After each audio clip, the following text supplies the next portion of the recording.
नमस्कार. आजचा सवालमध्ये तुमचं मनपूर्वक स्वागत. आज नवा दिवस, नवा प्रश्न, नवी चर्चा.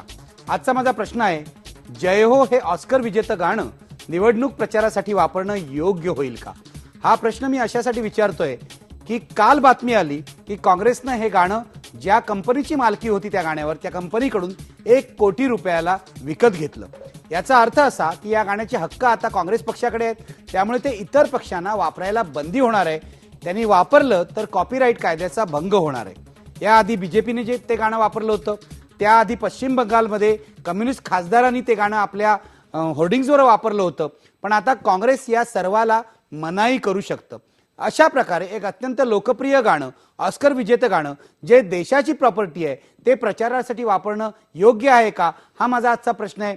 माझ्या सोबत आहेत, माझ्या स्टुडिओमध्ये हेमंत देसाई, माझ्या सोबत आमच्या लोअर परेल स्टुडिओतून आहेत अतुल भातखळकर, माफ करा माझ्याबरोबर ओबीवर आहेत अतुल भातखळकर, आणि माझ्या सोबत आहेत काँग्रेसचेही प्रवक्ते.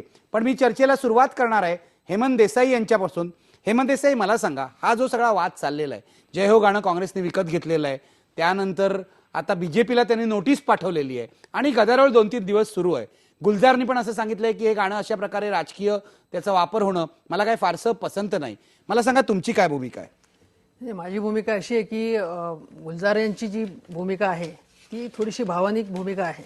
हे अतिशय चांगलं गाणं आहे, ते देशाचं गाणं आहे, त्याच्यामधलं जे स्पिरिट, देशाच्या एकतेची, देशाच्या आत्मविश्वासाची जी संपूर्ण भावना आहे, ती कोणा एका पक्षाची प्रॉपर्टी नाही, त्यांनी ते प्रचारामध्ये वापरू नये अशी त्यांची अपेक्षा आहे. ती अपेक्षा जर पूर्ण झाली तर आनंद आहे. पण मला असं वाटतं की काँग्रेसनी ते विकत घेतलेले गाणं 1 कोटी रुपयाला, 1 कोटी रुपयाला, ते भाजपला सुद्धा घेता आलं असं कोणाला घेता अधिकृत रक्कम आहे. आणि दुसरं असं की मार्केटिंगचा जमाना आहे आजचा. मार्केटिंगच्या जमान्यामध्ये पैसे देऊन कोणी काही घेऊ शकतं विकत आणि कशातही प्रचार करू शकतं. म्हणजे ज्या सगळ्या याला जर आपण विरोध केला तर सगळ्या आजच्या जागतिकीकरणाच्या, उदारीकरणाच्या अनेक गोष्टींना विरोध करता येईल. त्यामुळे मला असं वाटतं की हा विरोध चुकीच्या पायावरती आधारित आहे. जर कोणी काँग्रेसने तसं केलं नाही तर आनंदाची गोष्ट आहे. पण मार्केटिंगच्या जगामध्ये अशी अपेक्षा बाळगणं चुकीचं आहे. आणि भाजपने सुद्धा यापूर्वी अनेक गाण्यांचा वापर केलेला आहे. काँग्रेसचा जर विचार केला तर 1984 साली कर चले हम फिदा हे जे गाणं आहे ते 1984च्या प्रचारामध्ये केंद्रभागी होतं. ते कैफी आझमीचं हकीकत चित्रपटातलं गाणं आहे. त्या गाण्याचा वापर काँग्रेसने व्यवस्थित केला होता. अगदी अलीकडे चकदे हे जे गाणं होतं त्याचा पण वापर गुजरातच्या निवडणुकीमध्ये काँग्रेसने केला होता. चकदे इंडियाचा वापर वर्तमानपत्र वेगवेगळ्या याच्यामध्ये करतात, वेगवेगळी माध्यमं करतात, त्यांच्याबद्दल सुद्धा आक्षेप घेता येईल. मग हे तुमचं असं म्हणणं आहे की मार्केटिंगचा जमाना आहे, तेव्हा आपल्याला अति भावनाशील होऊन चालणार नाही. गुलजार यांचं मात्र असं म्हणणं नाही. गुलजार यांच्या भावना बहुतेक दुखवल्या आहेत. आपण बघूया गुलजार काय म्हणतात याबाबत.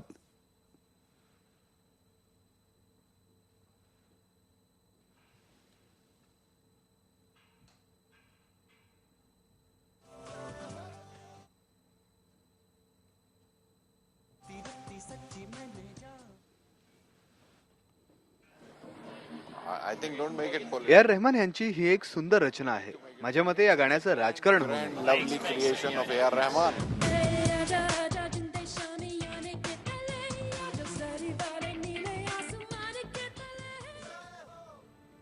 गुलजार यांचं म्हणणं थोडक्यात असलं तरी ते आपल्या लक्षात आलेलं आहे. मी जातोय अतुल भातखळकर यांच्याकडे. अतुल भातखळकर, हेमंत देसाई काय म्हणाले तुम्ही ऐकलत. तुम्हाला नोटीस पाठवली आहे काँग्रेसनी भाजपला हे गाणं वापरण्याबद्दल, काय म्हणणं आहे तुमचं?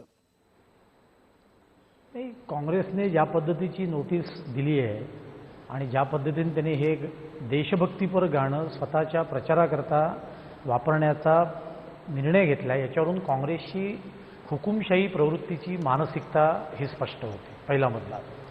हेमंत देसाईंनी असा मुद्दा मांडला की आता उदारीकरणाच्या या जगामध्ये अशा पद्धतीचे पेटंट्स विकत घ्यायचा अधिकार कोणालाही असू शकतो.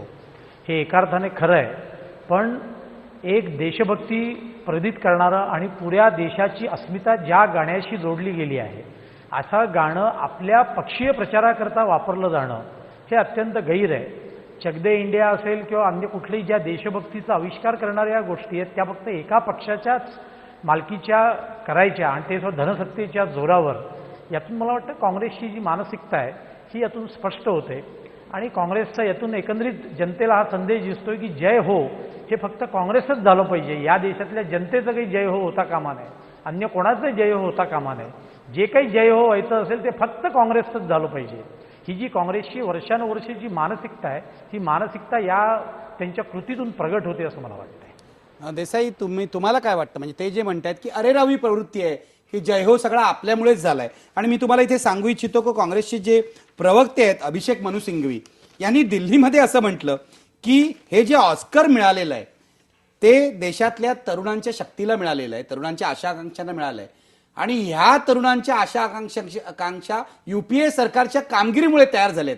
हे तुम्हाला पटतं का? नाही, हा शुद्ध भंपकपणा आहे. म्हणजे मनु संघवी हा चांगले उत्तम वक्ते आहेत आणि कुठल्याही गोष्टीवरती उत्तम आर्ग्युमेंट करू शकतात.